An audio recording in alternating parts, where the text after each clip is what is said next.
Everyone knows this quiet man is a literal killing machine.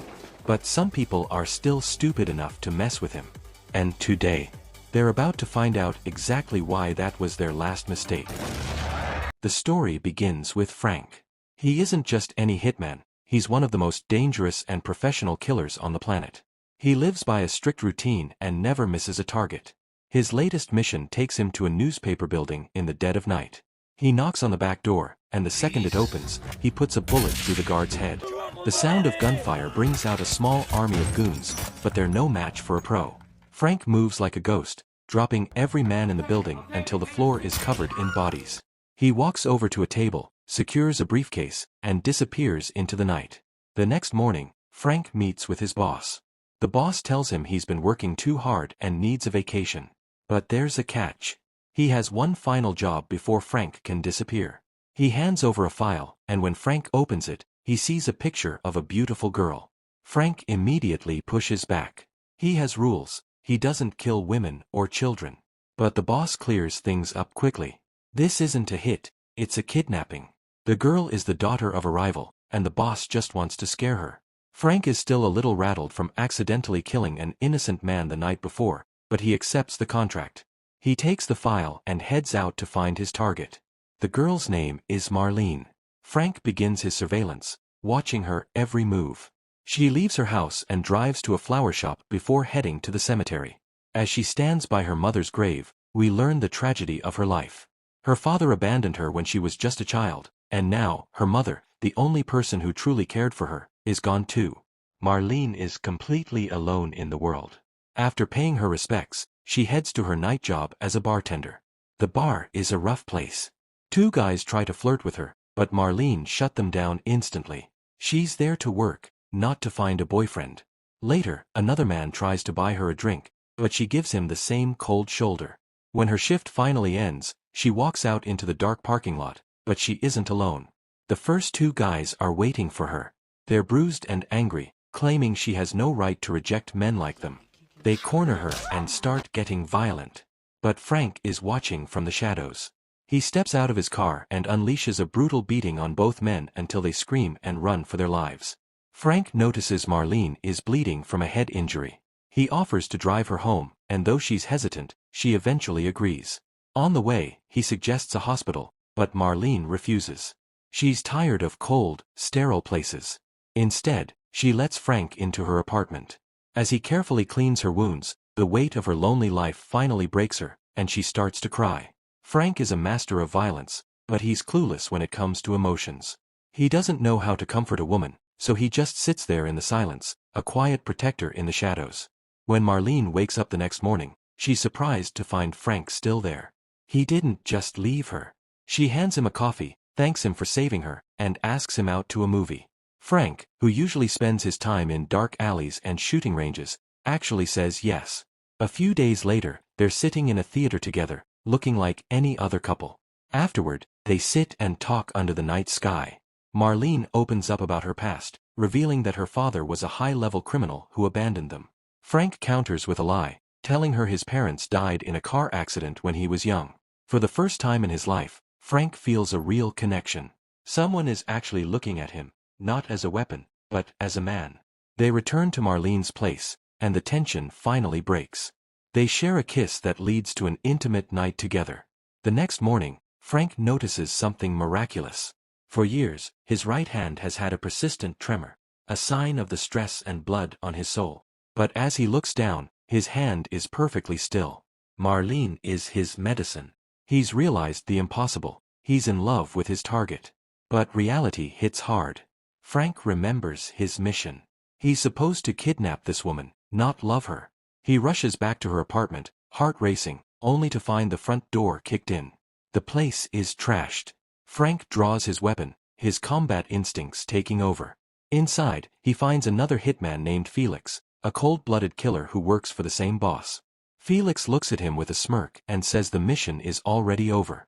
Frank's boss gets on the phone, and his voice is like ice. He tells Frank that he's been watched the entire time.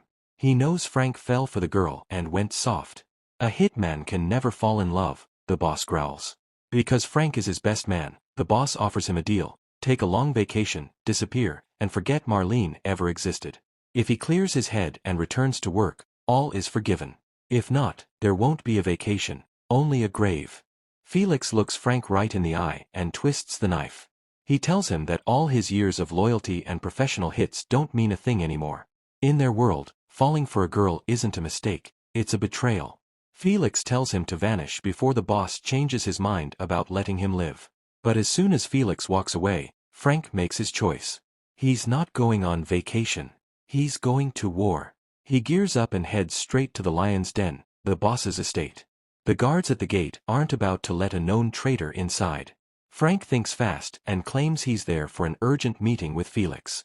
They point him toward an underground bar, a dark, smoke-filled room where the city's most dangerous people hang out.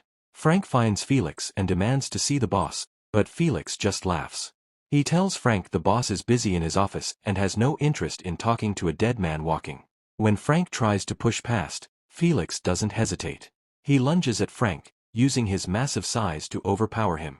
Frank is a skilled killer, but he's already exhausted and outnumbered. Felix beats him senselessly, making it clear that the only reason Frank isn't in a body bag is because of the boss's one-time mercy. To add insult to injury, Felix orders a woman armed with a sword to finish the job of softening him up before they toss his broken body into the street. Frank wakes up hours later, covered in blood and barely able to move. He drags himself to the only person he can still trust, an old friend who happens to be a world-class hacker. The hacker's wife is furious. She knows Frank brings nothing but trouble and death. But the hacker sees the desperation in Frank's eyes and lets him in. As he patches Frank up, he asks what could possibly be worth this kind of suicide mission. Frank finally spills the truth. He explains how he spent years killing for a man who targeted the innocent, and how that guilt was literally eating him alive, causing his hands to shake and his mind to fracture. Then came Marlene. She was the only thing that made the trembling stop. She was his chance at redemption. He tells the hacker that he's going to save her, not just because he loves her, but to atone for every drop of blood on his hands. But to take down a criminal empire, he needs more than just a handgun. He needs the kind of heavy-duty firepower that only one person can provide, a legendary arms dealer known as the Empress. He begs the hacker to make the connection, because once he meets her, the real massacre begins. The hacker's wife has heard everything. She realizes Frank isn't the cold-blooded monster she once knew. He's a man transformed by love. She looks him in the eyes and tells him he's changed for the better. She orders her husband to stop wasting time and get Empress on the phone immediately. While the hacker works his digital magic, she takes Frank inside to patch up his brutal injuries. An hour later, the call comes through. The meeting is set. Before Frank leaves, she tells him that once he saves Marlene, they should all go on a picnic together, a promise of a normal life that Frank hasn't dared to dream of in years. Frank arrives at Empress's hideout, a place crawling with dangerous operatives. The air is thick with tension as the women there recognize him. His reputation as a legendary killer precedes him. He finally stands before Empress herself. She looks at him with a cold smirk and reminds him of their history. The last time he used her gear, he used it to kill 6 of her own people. She asks him one simple question: should I give you more guns, or should I just kill you right now? Frank doesn't blink. He tells her he needs the most lethal hardware she has because this time, he's using it to put his own boss in the ground. Empress bursts out laughing. She hates Frank's boss, calling him a cheap man, and decides she likes the plan. She takes Frank to her private vault, a room filled with the most devastating weapons on the black market. Frank doesn't hesitate. He starts packing high-caliber rifles, explosives, and tactical gear into his bags. When he asks for the price, Empress waves him off. She doesn't want his money. She just wants his boss dead. Frank rolls up to his boss's estate like a storm cloud. In the security room, the guards spot him on the cameras and panic. They run to Felix, telling him that Frank is back, and this time, he's armed to the teeth. Felix's face goes pale. He knows Frank is the best in the business, and if he's come for blood, no one is safe. He sounds the alarm, ordering every man in the building to find and kill Frank on sight. If he survives this, Felix warns, none of us will. The first guard tries to stop Frank in the parking lot, but Frank is past the point of talking. He draws his sidearm and puts a bullet between the guy's eyes without breaking his stride. He storms into the underground bar, the same place where he was beaten just days ago. An assassin lunges at him with a blade, but Frank is faster. He eliminates him before he can even swing. Then, the real chaos erupts. Every goon in the room opens fire, but Frank unleashes the Empress's arsenal, turning the bar into a literal kill zone. Felix is panicking. He tries to call Tanya, a deadly operative who's currently busy playing poker, but she's not picking up. Meanwhile, Frank is turning the estate into a graveyard. Bodies are piling up in every hallway. An old bartender tries to be a hero and points a gun at Frank, but the weapon jams.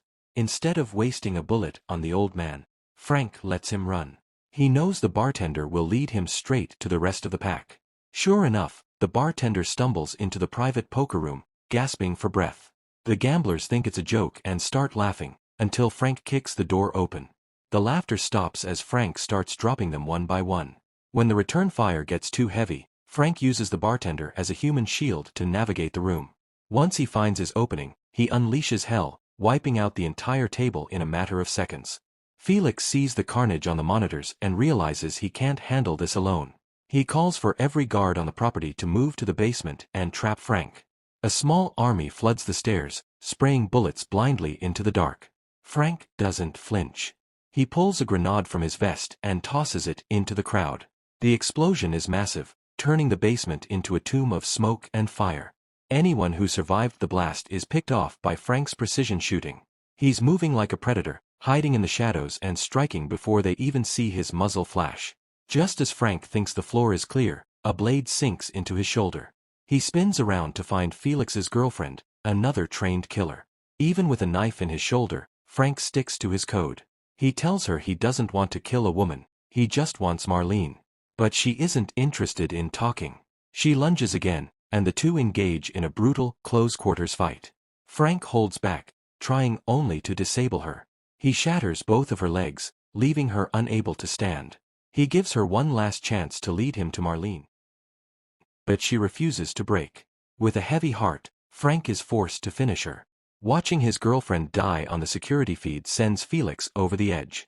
He's no longer a professional, he's a madman. When a guard tries to calm him down, Felix executes him on the spot.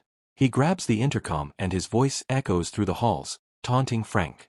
He reminds Frank that he knows his weakness, that shaking right hand. He tells Frank he knows exactly where to strike to break him. Then, with a flick of a switch, Felix kills the power. The entire building drops into pitch-black darkness. Frank is blind, wounded, and hunted. The lights are out, and Frank is blind. But Felix has the advantage. He's wearing night vision goggles and stalking Frank like a ghost. Frank presses his back against a wall, trying to listen for a footstep, a breath, anything. Suddenly, the wall behind him explodes. Felix is firing high-caliber rounds right through the drywall. The blast throws Frank to the ground, his ears ringing and his vision blurred. Felix walks up to him, but he doesn't pull the trigger. He wants to prove he's the better man. He tosses a gun to the floor and tells Frank to pick it up. It's a classic quick draw. They stand face to face, fingers twitching. In a split second, the silence is shattered. Frank is faster. He buries a round deep into Felix's chest, then walks over and finishes the job with a shot to the head. The path to the truth is finally clear. Frank limps toward the master office. He kicks the door open and finds Marlene tied up, with the boss standing over her. But Frank doesn't raise his gun immediately. He sits down, looks the man in the eye, and calls him father. The ultimate betrayal is revealed. The man who turned Frank into a monster was his own blood. Frank pours out years of suppressed trauma. He tells his father how his mother took her own life just to escape him, leaving a young boy behind in a house of horror. Frank's entire childhood was stolen, replaced by brutal training and cold-blooded murder. He tells his father that Marlene was his only light, the only thing that made him feel human, and the boss tried to destroy that too. The boss realizes there's no talking his way out of this. He lunges for a hidden desk drawer to grab his weapon, but he's too slow. Frank's shaking hand is gone.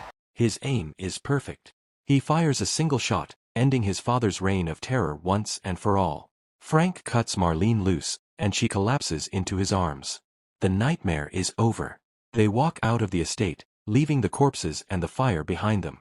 Frank spent his life as a weapon, but as he walks into the sunrise with Marlene, he realizes he finally has a chance to be a man. He's free. The man who stole Frank's childhood finally paid the price.